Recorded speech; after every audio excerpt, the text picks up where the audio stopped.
சார்பிலும் நாங்கள் இந்த வேளையில் இந்த ஊழியர் பாஸ்டர் ஆண்டனி சில்லே ஏப்ரஹாம் அவர்களை அழைக்க இருக்கிறோம். இணைந்திருக்கிற ஊழியருக்கும் வாழ்த்துதலை கூறிக்கொண்டு நாங்கள் இந்த வேளையிலும் அவரிடம் ஒப்படைப்போம். அவர் மீதியானவற்றை வழி நடத்துவார். பிரைஸ்லோ பாஸ்டர்,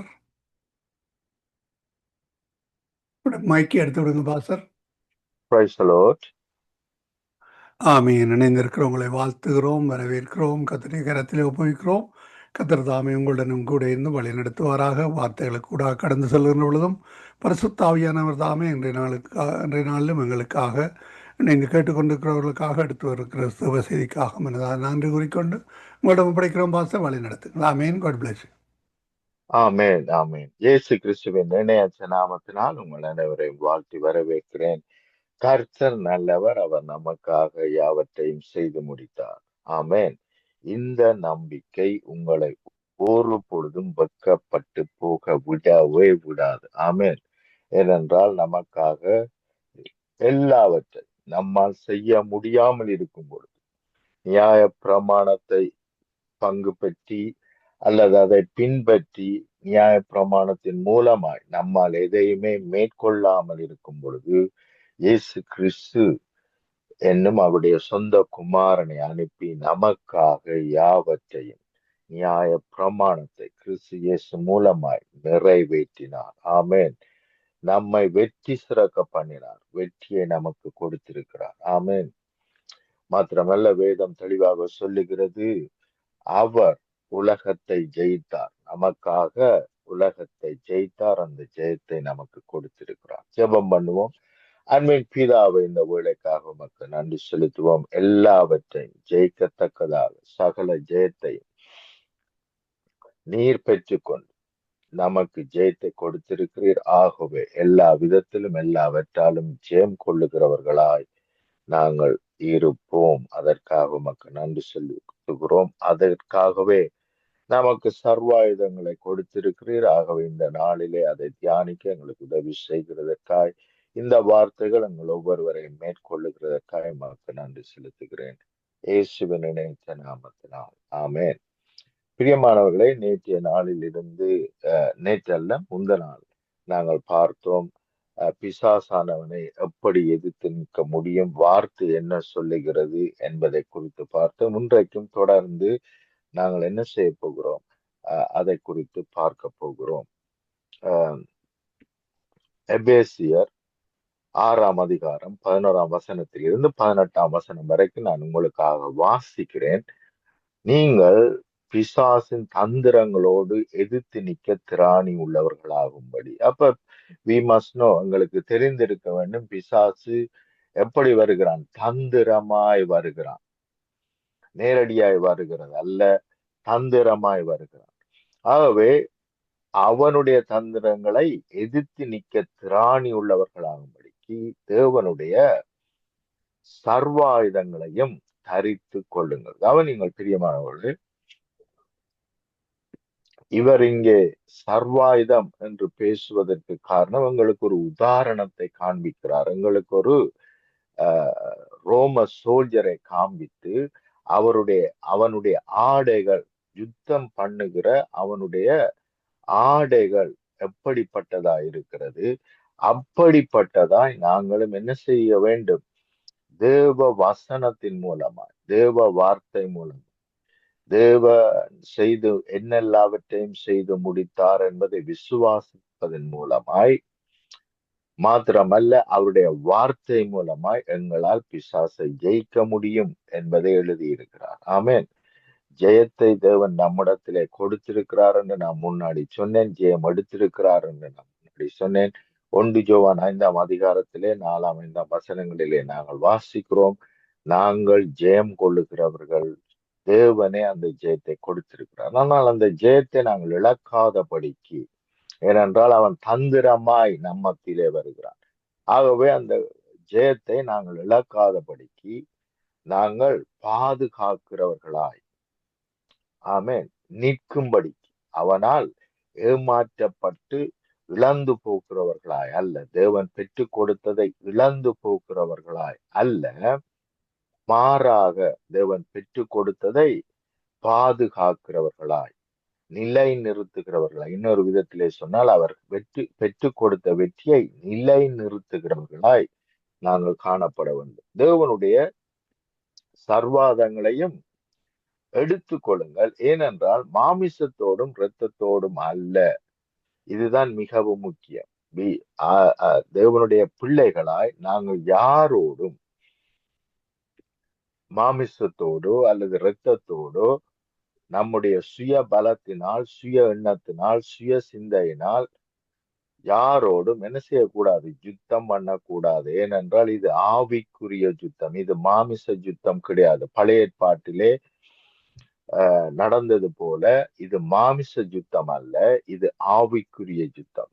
அவர்கள் ஏன் மாமிசத்தோடு போராடினார்கள் பழைய ஏற்பாட்டிலே என்று சொன்னால், ஏனென்றால் ஆவிகளை அல்லது பிசாசின் ஆவியை மேற்கொள்ளுகிற அதிகாரம் அவர்களிடத்திலே இருக்கவில்லை. ஆகவே அவர்கள் மாமிசத்திலே என்ன செய்தார்கள்? யுத்தம் பண்ணினார்கள். ஆனால் நாங்களோ மாமிசத்திலே அல்ல. இப்பொழுதோ நமக்கு பிசாசை ஜெயிக்கிற, துரத்துகிற அதிகாரம் கொடுக்கப்பட்டிருக்கிறது. ஆகவே எங்களுடைய யுத்தம் மாமிசத்தோடும் இரத்தத்தோடும் அல்ல, துரைத்தனங்களோடும் அதிகாரங்களோடும் இப்பிரபஞ்சத்தின் அந்தகார லோகாதிபதிகளோடும். அப்ப கவனிங்க, நாங்கள் சாதாரணமாய் யுத்தம் பண்ணவில்லை. தயவு செய்து இதை கவனிங்க. சத்துருவானவன் தந்திரமாய் வருகிறான், ஆனால் எப்படிப்பட்ட ஆயுதங்களோடு வருகிறான், எப்படிப்பட்டவனாய் அவன் இருக்கிறான் என்பதை அறிய வேண்டியது அவசியம். துரைத்தனங்களோடும் அதிகாரங்களோடும் இப்பிரபஞ்சத்தின் அந்தகார லோகாதிபதிகளோடும் வான மண்டலத்தில் உள்ள பொல்லாத ஆவிகளின் சேனைகளோடும். ஆவிகளோடு மாத்திரமல்ல, ஆவி எப்படி இருக்காம்? சேனையோட வருதாம். சேனைகளோடும் நமக்கு போராட்டம் உண்டு. ஆகையால் தீங்கு நாளிலே எவனை விழுங்கலாம் என்று சுத்தி திரிந்து ஒரு நாளை செலக்ட் பண்ணி என்ன செய்கிறான்? ஒரு நாளை, ஒரு நாளிகையை செலக்ட் பண்ணி அவன் நம்மிடத்திலே வருகிறான். ஆகவே தீங்கு நாளிலே அவைகளை நீங்கள் எதிர்க்கவும் சகலத்தையும் செய்து முடித்தவர்களாய் நிற்கவும். கவனிங்க, சகலத்தையும். அப்ப அவன் என்ன செய்யல? ஒன்று ரெண்டு காரியங்களோட வரையில பல விதத்துல பலவிதமான ஏவுகணைகளோடு அவன் வருகிறான். ஆனால் சகலத்தையும் செய்து முடித்தவர்களாய், ஜெயம் கொண்டவர்களாய் நிற்கவும் திராணி உள்ளவர்களாகும்படிக்கு தேவனுடைய சர்வாயுதங்களையும் எடுத்துக் கொள்ளுங்கள். ஆமென். அப்ப கவனிங்கள், தேவனுடைய சர்வாயுதம் நமக்கு கொடுக்கப்பட்டிருக்கிறது. ஆமென். மிகவும் முக்கியம். தேவனுடைய சர்வாயுதம் எங்கேயோ அல்ல, நமக்கு ஏற்கனவே கொடுக்கப்பட்டிருக்கிறது என்பதை புரிந்து கொள்ள வேண்டும். தேவனுடைய சர்வாயுதம் எங்கேயோ அங்க இங்கே இல்ல, நம்மிடத்திலே இருக்கிறது, நமக்கு கொடுக்கப்பட்டிருக்கிறது. அந்த சர்வாயுதம் என்ன என்பதை அறிந்து கொள்ள வேண்டும். மாறாக அநேக வேளைகளிலே தேவனுடைய பிள்ளைகள் இதை படித்து விட்டு, ஆண்டவரே சத்தியம் என்னும் கச்சையை உங்கள் அறையிலே கட்டினவர்களாயும். அப்ப முதலாவது அவர் சொல்லுகிற காரியம் என்ன? சத்தியம் என்னும் கச்சையை உங்கள் அறையில் கட்டினவர்களாயும் என்று நாங்கள் வாசிக்கும் பொழுது அநேக வேளைகளிலே நான் பார்க்கிறேன், தேவனுடைய பிள்ளைகள் என்ன சொல்லுகிறார்கள் என்ற, ஆண்டவரே நாங்கள் சத்தியம் என்னும் கட்சியை கட்டுகிறோம், நீதி என்னும் மார்க்கவசத்தை தரிக்கிறோம், இப்படியாக ஜபிக்கிற அநேகரை நான் பார்த்திருக்கிறேன். இது மிகவும் தவறான காரியம். பிரியமானவர்களே, ஒருத்தனை வேலைக்கு நாங்கள் அமர்த்தினால் அவன் வந்து நம்முடைய வீட்டிலே உட்கார்ந்துட்டு நான் வேலை செய்கிறேன், வேலை செய்கிறேன், வேலை செய்கிறேன் என்று சொல்லக்கூடாது. மாறாக வேலை செய்ய வேண்டும். அதே போலத்தான் சத்தியம் என்னும் கட்சியை உங்கள் அறையில் கட்டினவர்களாயும் என்று சொன்னால், எனக்கு முதலாவது சத்தியம் என்றால் என்ன, அது எப்படியாய் என்னுடைய வாழ்க்கையில வேலை செய்கிறது என்று நான் அறிந்து கொள்ள வேண்டும். ஆமென். அப்படி அறிந்து கொண்டு நான் விசுவாசிக்கும் பொழுதுதான் நான் என்ன செய்கிறேன்? சத்தியம் என்னும் கச்சையை அறையிலே கட்டி கொள்ளுகிறவனாய் நிற்கிறேன். அப்ப சத்தியம் என்ன என்பதை அறிய வேண்டும். ஆமென்.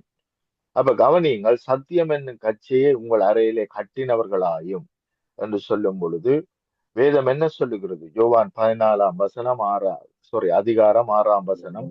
அதற்கு இயேசு, நானே வழியும் சத்தியமும் ஜீவனுமாய் இருக்கிறேன், என்னால் அல்லாமல் ஒருவனும் பிதாவினிடத்தில் வரான். ஆமென். அப்ப சத்தியம் யாரு? இயேசுதான் அந்த சத்தியம். இயேசு மூலம்தான் சத்தியம் நமக்கு வருகிறது.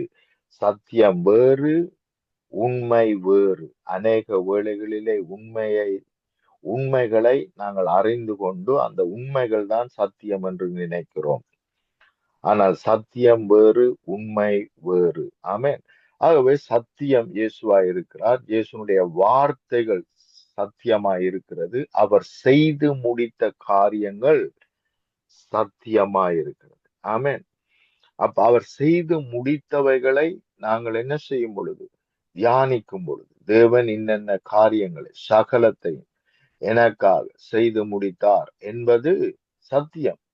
அப்ப அந்த சத்தியத்திலே நான் நிலை நிற்கும் பொழுது நான் ஜெயங்கொள்ளுகிறவர்களாயிருக்கும். ஆமென். ஆனால் அந்த சத்தியத்தை அறியாவிட்டால் நான் என்ன செய்ய முடியாது? அதிலே தரித்திருக்க முடியாது, அதை விசுவாசிக்க முடியாது. அப்ப சத்தியம் என்ன என்று நான் தெரிய வேண்டும். நான் உங்களோடு பகிர்ந்து கொண்டிருக்கிறேன். எப்படி என்று சொன்னால், வேதத்தை நாங்கள் தியானிக்கும் பொழுது இது சத்தியத்தின்படி இருக்கிறதா, உண்மையின்படி இருக்கிறதா என்று நாங்கள் என்ன செய்ய வேண்டும்? நாங்கள் பார்க்க வேண்டும். உண்மையை இயேசு பேசுகிறார் என்று நாங்கள் பார்க்கும் பொழுது, அல்லது தேவன் ஆஹ் பல முறை வேதத்திலே இயேசு கிறிஸ்து உண்மையையும் பேசுகிறார், சத்தியத்தையும் பேசுகிறார். ஆனால் சத்தியத்தை அறியுங்கள், சத்தியம் உங்களை விடுதலையாக்கும் என்று சொல்லுகிறாரே அல்லாமல் உண்மையை அறியுங்கள், உண்மையின்படி நடந்து கொள்ளுங்கள் என்று நமக்கு சொல்லவில்லை. ஆகவே இயேசு சத்தியத்தையும் பேசுகிறார், உண்மையும் பேசுகிறார். அப்ப நம்முடைய வேலை என்ன? இதுல எது சத்தியம் என்று பார்த்து அதன்படி நாங்கள் நடக்க வேண்டும்.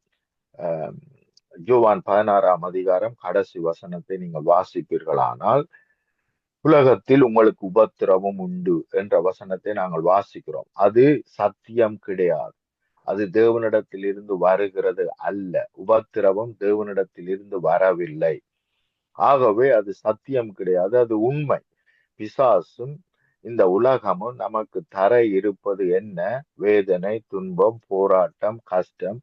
அப்ப இவைகளைத்தான் உலகம் தர இருக்கிறது. அப்ப உலகத்தில் உங்களுக்கு உபத்திரவம் உண்டு ஏனென்றால் அதைத்தான் பிசாசு தர இருக்கிறான். ஆனாலும் என்று சொன்னாலே உபத்திரவம் இருக்கிறது என்ற செய்தி கேன்சல் ஆகிறது என்ற அர்த்தம். இருக்கிறது, ஆனாலும் திடம் கொள்ளுங்கள். ஆங்கிலத்திலே மிகவும் மகிழ்ந்து களி கூறுங்கள். Be of good cheer.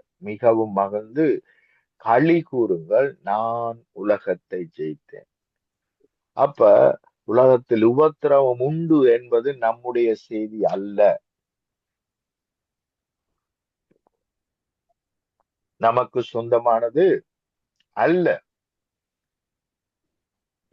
இயேசு என்ன சொல்லுகிறார்? நான் உலகத்தை ஜெயித்தேன். அதுதான் சத்தியம். உலகத்தில் உபத்திரம் உண்டு என்பது உண்மை.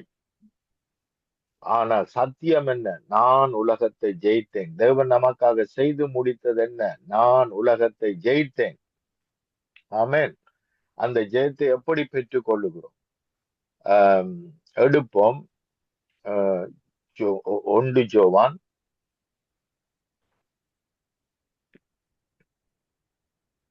5 அதிகாரம் 4, 5 வசனங்களை நான் வாசிக்கிறேன். தேவனால் புறப்பதெல்லாம் உலகத்தை ஜெயிக்கும். ஆமென். அப்ப கவனிங்கள், தேவனால், தேவ வார்த்தையினால் நாங்கள் பிறந்தவர்களாய் இருக்கிறபடினால் நாங்கள் ஜெயம் கொள்ளுகிறவர்களாய் இருக்கிறோம். சுகையினத்தை ஜெயம் கொள்ளுகிறவர்களாய் இருக்கிறோம். பிசாசின் கிரிகைகளை ஜெயம் கொள்ளுகிறவர்களாய் இருக்கிறோம்.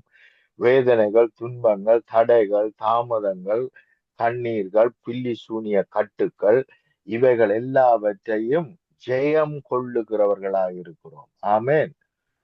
தேவனால் பிறப்பதெல்லாம் உலகத்தை ஜெயிக்கும் நம்முடைய விசுவாசமே, கவனிங்கள், அவர் மேல் வைக்கிற விசுவாசமே, அவர் நமக்காக யாவற்றையும் செய்து முடித்தார் என்று நாம் அவர் மேல் வைக்கிற விசுவாசமே உலகத்தை ஜெயிக்கிற ஜெயம். ஆமென். அப்ப எப்படி ஜெயிக்கிறோம்? அவர் செய்து முடித்தார் என்ற சத்தியத்தை வைத்து பிசாசை ஜெயிக்கிறோம். ஒரு சுயநத்தை கொண்டு வருவானால் எப்படி ஜெயிக்கிறோம்? அவருடைய தழும்புகளினால் நாங்கள் பூரணமாய் குணமானோம் என்று அந்த வார்த்தை விசுவாசித்து அந்த வார்த்தை அறிக்கை பண்ணி நாங்கள் ஜெயிக்கிறோம். ஆமென். யாராவது சுகைனமா இருந்தால் இயேசுவின் நாமத்தினால் வெளியேறு என்று எப்படி சொல்ல முடிகிறது? ஏனென்றால் அவர் சுமந்தபடியினால் நீ சுமக்க வேண்டிய அவசியம் இல்லை என்ற சத்தியத்தை அறிந்து நாங்கள் எங்களுடைய வாழ்க்கையிலும் சரி, மற்றவருடைய வாழ்க்கையிலும் சரி எதிர்த்து நிற்கும் பொழுது, பிசாசுக்கு எதிர்த்து நில்லுங்கள், அப்பொழுது உங்களை விட்டு ஓடி போவான். அப்ப நம்முடைய வாழ்க்கையில எதை சத்துரு கொண்டு வந்தாலும் நாங்கள் எதிர்த்து நிற்கும் பொழுது, வசனத்தின்படி எதிர்த்து நிற்கும் பொழுது அவன் ஓடி போகிறான். ஆமென். அதே காரியத்தை மற்றவருடைய வாழ்க்கையிலும் எப்படி செய்கிறோம்? ஜெபிப்பதன் மூலமாய். பிரதர் எனக்கு சுகையினம் என்று சொல்லும் பொழுது, பிரதர் எனக்கு போராட்டம் என்று சொல்லும் பொழுது, பிரதர் என்னுடைய வாழ்க்கையிலே பிசாசு கிரியை செய்கிறான் என்று சொல்லும் பொழுது நாங்கள் என்ன செய்கிறோம்? இயேசுவின் நாமத்தினால் அதிகாரத்தை எடுத்து ஜெபிக்கிறோம். அவனை துரத்தி விடுகிறோம். அவனுடைய கிரிகைகளை நிர்மூலமாக்குகிறோம். ஆமென். அப்ப இவைகள் சத்தியம். அவர் செய்து முடித்தது சத்தியம். அவர் நம்முடைய நோய்களை சுமந்து கொண்டது சத்தியம். அவருடைய தழும்புகளினால் நாங்கள் ஏற்கனவே குணமாக்கப்பட்டோம் என்பது சத்தியம். ஆமென். அவர் நம்மை இருளில் இருந்து பூரணமாய் எல்லாவற்றிலும் இருந்து விடுதலை ஆக்கினார் என்பது சத்தியம். ஆமென். அப்ப அந்த சத்தியத்தை நாங்கள் என்ன செய்யும் பொழுது? விசுவாசிக்கும் பொழுது, அறிக்கை பண்ணும் பொழுது என்ன செய்கிறது? அவைகள் நம்மை மேற்கொள்ளுகிறது. 1 ஜோவான் 5ஆம் அதிகாரம் 5ஆம் வசனம், கிறிஸ்துவானவர் தேவனுடைய குமாரன் என்று விசுவாசிக்கிறவனே அன்றி உலகத்தை ஜெயிக்கிறவன் யார்? ஹல்லேலூயா. நானும் நீங்களும் விசுவாசிக்கிறோம். கிறிஸ்து இயேசு தேவனுடைய குமாரன் என்று விசுவாசிக்கிறோம். ஆகவே நாங்கள் உலகத்தால் ஜெயிக்கப்பட மாட்டோம். பிசாசினால் ஜெயிக்கப்பட மாட்டோம். மாறாக அவனை, அவனுடைய கிரிகைகளை அல்லது அவனுடைய கிரிகைகளில் இருந்து, அவனுடைய தந்திரங்களில் இருந்து நாங்கள் ஜெயம் கொள்ளுகிறவர்களாய், விடுதலையாக்கப்படுகிறவர்களாய் இருக்கிறோம். ஆமென்.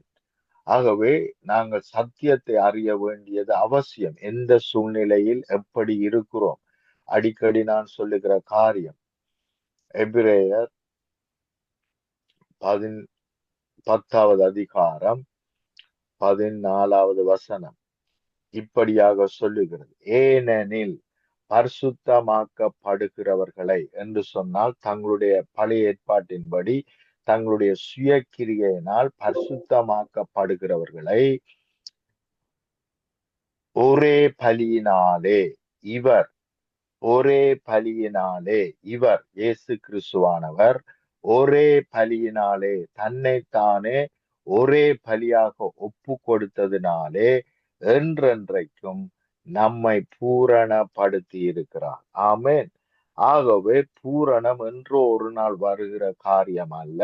2025 வருடங்களுக்கு முன்பாக பெற்று கொடுக்கப்பட்டது. இனாமாக நாங்கள் பெற்று கொண்டோம்.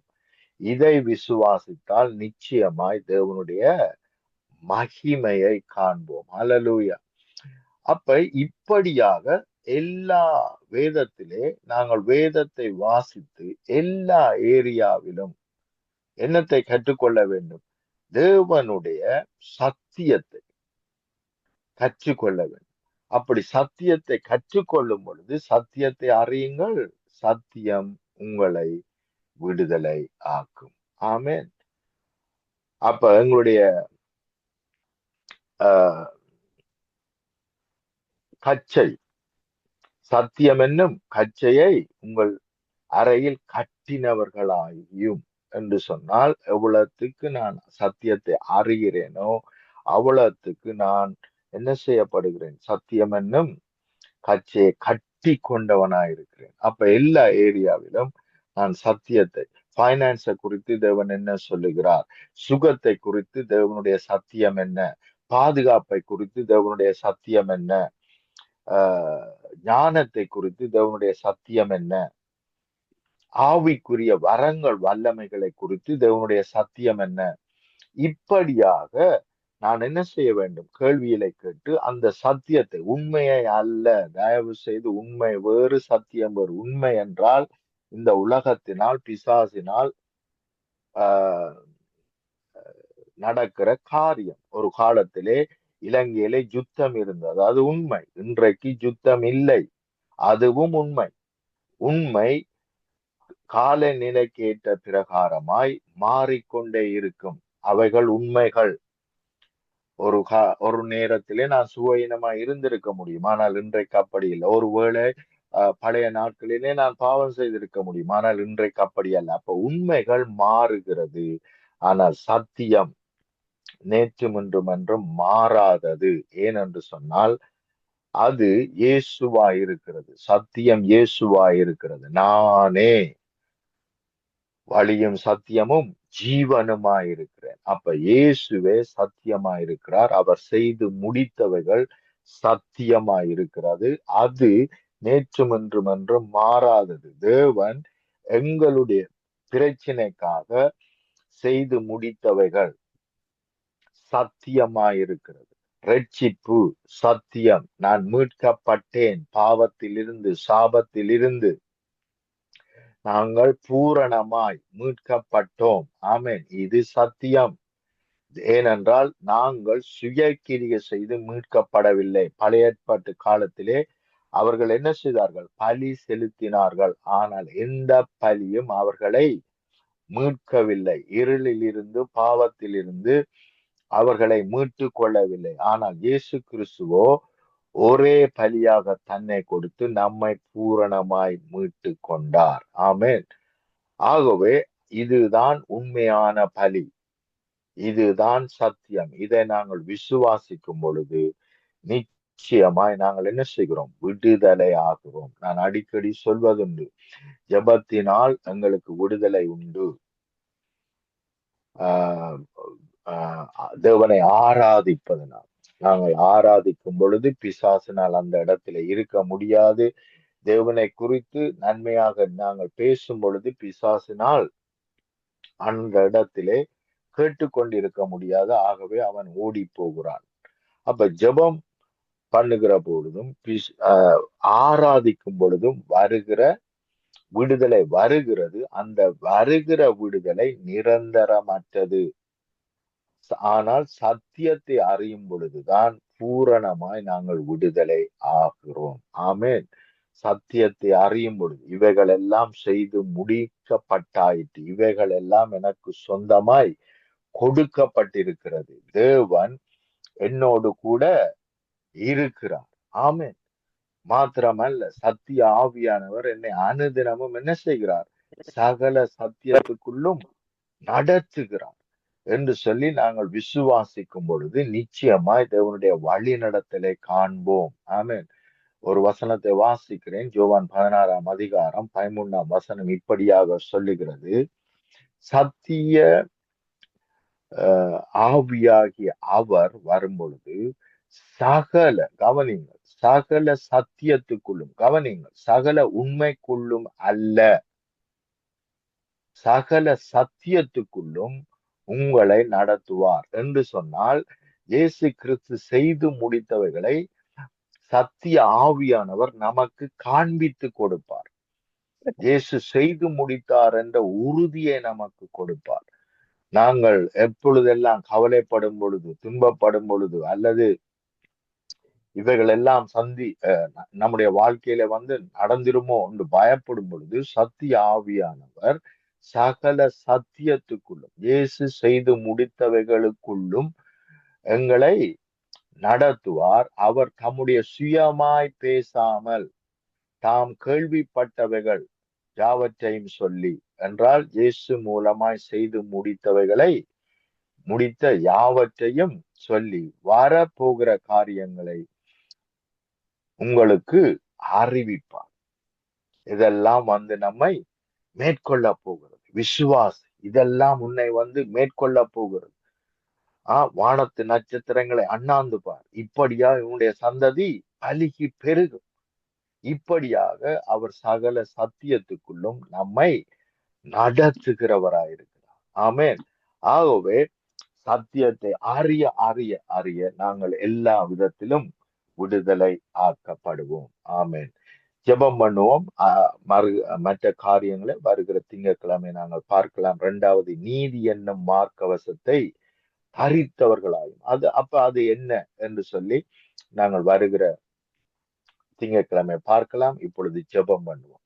அன்பின் பிதாவை, இந்த வேளைக்காக நமக்கு நன்றி செலுத்துகிறோம். சத்தியத்தை அறியுங்கள், சத்தியம் உங்களை விடுதலையாக்கும் என்ற வார்த்தைக்கு ஸ்தோத்திரம். நீரே அந்த சத்தியம். நீர் செய்து முடித்தவைகள் எல்லாம் சத்தியமாய் இருக்கிறது. அவைகள் நம்மை பூரணமாய் விடுதலையாக்குறது. உலகத்தில் வந்த எந்த மனுஷனையும் பிரகாசிப்பிக்கிற மெய்யான ஒளி அதுதான் நீர், அதுதான் சத்தியம்.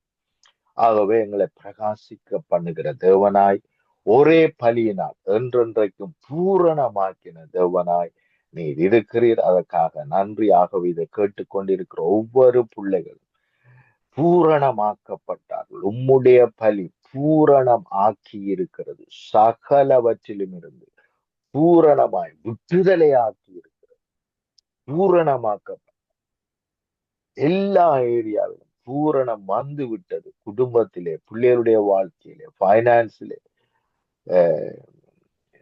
மற்ற காரியங்கள் எல்லாவற்றிலும் பூரணம் உண்டாயிருக்கிறது. இதை பார்க்கத்தக்க கண்கள் உண்டாயிருப்பதாக, இதை விசுவாசிப்பார்களாக, பூரணம் உண்டாயிருப்பார்களாக, இயேசுவின் இணையற்ற நாமத்தினால். ஆமேன், ஆமேன், ஆமேன். ஆமீன், ஆமீன். கர்த்தருடைய சத்தியத்தை எடுத்து வந்து விதைத்திருக்கிறீர்கள். கர்த்தர் தாமே உங்களுடனும் கூட இந்த ஆசீர்வாதத்தை வழிநடத்துவாராக. கர்த்தருடைய கரத்திலே உங்கள் குடும்பத்தாரையும் ஒப்புவிக்கிறோம். வாரத்தின் முதல் நாளே பிரசங்க விடத்தில் நிற்கின்ற பொழுதும் கர்த்தருடைய ஆசீர்வதிக்கும் கரந்தானே கூட இருந்து வழி நடத்துவாராக. வார்த்தைகளை புறப்பட்டு செல்லுகின்ற பொழுதும் கேட்கின்ற ஒருவரும் விடுதலை பெற்றுக் கொள்ளத்தக்கதாக கர்த்தர் உதவி செய்வாராக. கர்த்தருடைய கரத்திலே உங்களையும் ஒப்புவிக்கிறோம். God bless you pastor. திரும்பமாக திங்கட்கிழமை சந்திப்போம். ஆமேன், ஆமேன், ஆமீன். அருமையானவர்களே, இதுவரை நேரம் எங்களுடன் ஊழியர் பாஸ்டர் ஆண்டனி ஏப்ரஹாம் அவர்கள் லண்டன் யூகேலிருந்து பிரைம் மினிஸ்டர் சார்பாக இணைந்து கர்த்தருடைய வசனங்கள் எடுத்து வந்து விதைத்திருக்கிறார். கர்த்தர் தாமே அவருடனும் கூட இருந்து வழி நடத்துவாராக. கர்த்தருடைய கரத்தில் ஒப்புவித்து விடைபெறுவோம்.